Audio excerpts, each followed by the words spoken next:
Elk haven't lived in the Great Smoky Mountains for almost 200 years. Hunted out, pushed out, gone. In 2001, scientists brought 25 of them back into the park, turned them loose, and hoped it would work. It worked. There are over 200 now spread across the park and the valleys around it. This one's a yearling bull, missing an antler. He probably lost it in a fight with another bull, or maybe just to the rough work of being young in a place his species is still relearning.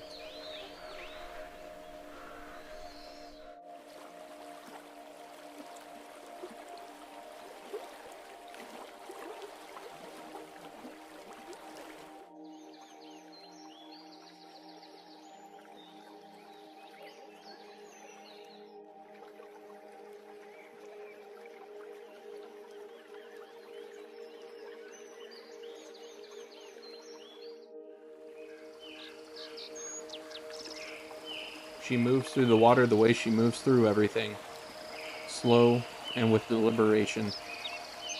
She'll stand in that water for an hour if she wants to. There's nothing to hurry for, and she knows the place better than you ever will.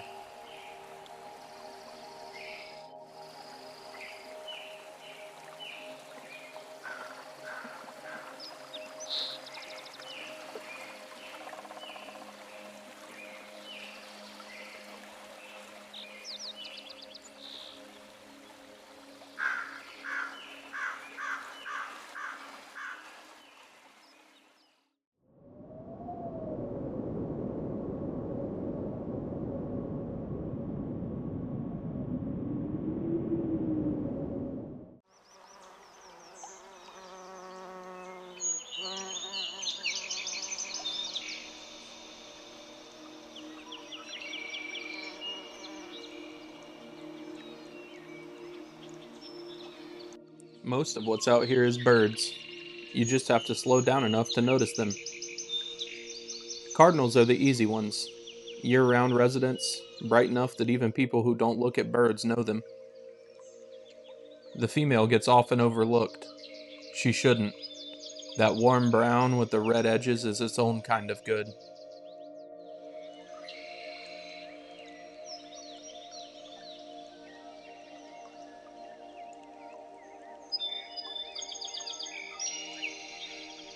This goldfinch and warbler kept going at it. I'm not sure either of them knew why.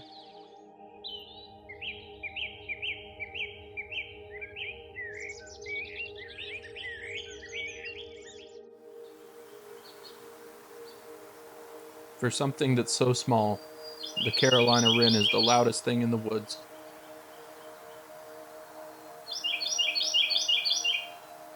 You hear them before you see them, and usually you don't see them at all.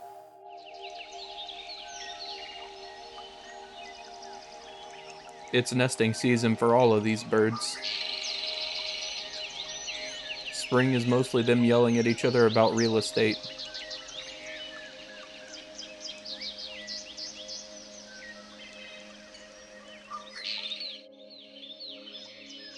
This red-bellied woodpecker would lay down his life for that hole in a tree. Within it, he and his mate's nest.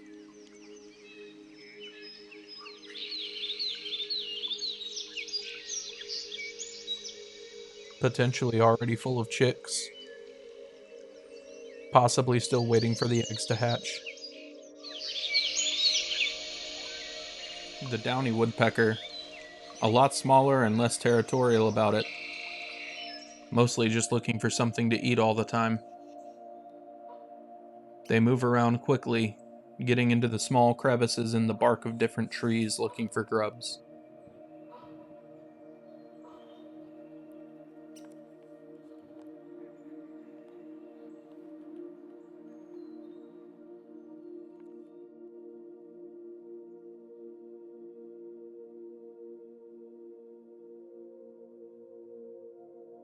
As we cross over to the Tennessee side of the Smokies, the turkeys are already working.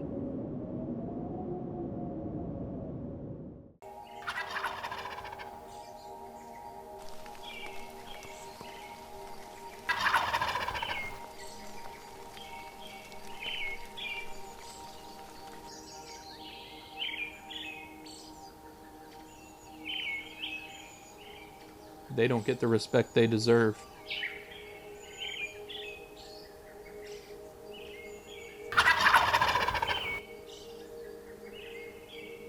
They're smart, social, and the males spend the spring trying to convince everybody watching that they're the most impressive thing in the field.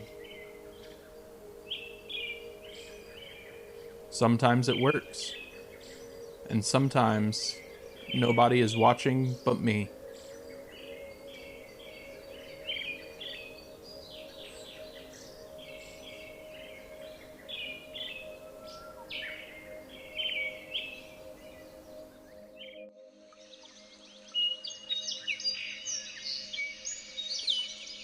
Some birds work harder than others.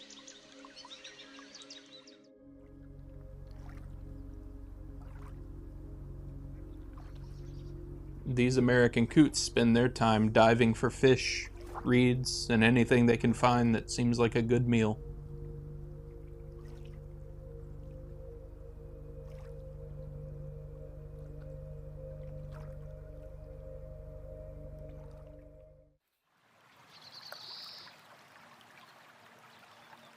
Not everything out here is as brightly colored as a bird or as easy to see as an elk.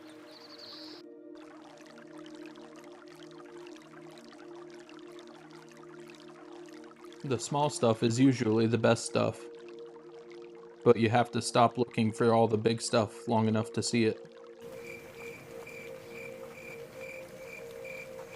This coyote let me catch a quick glimpse and then vanished. They're way better at this than I am. Deer are everywhere. That's kind of the problem with them. They're so common you stop noticing them. But every once in a while you look up and there's one standing close and you remember why you come out here.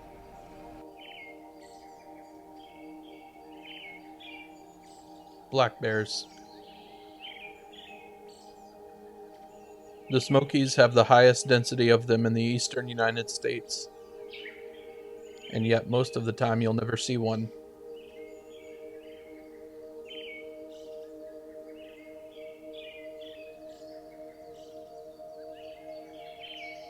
This mother and her 3 cubs decided I wasn't worth the trouble.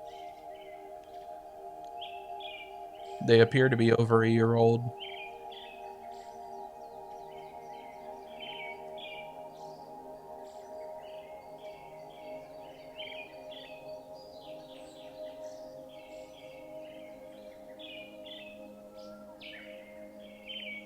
That's how most of these encounters go.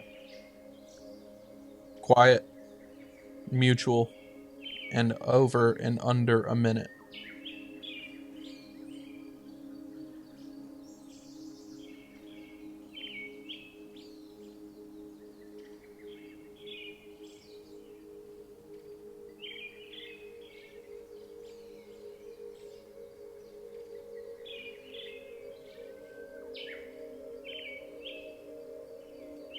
That's Great Smoky Mountains National Park in the spring.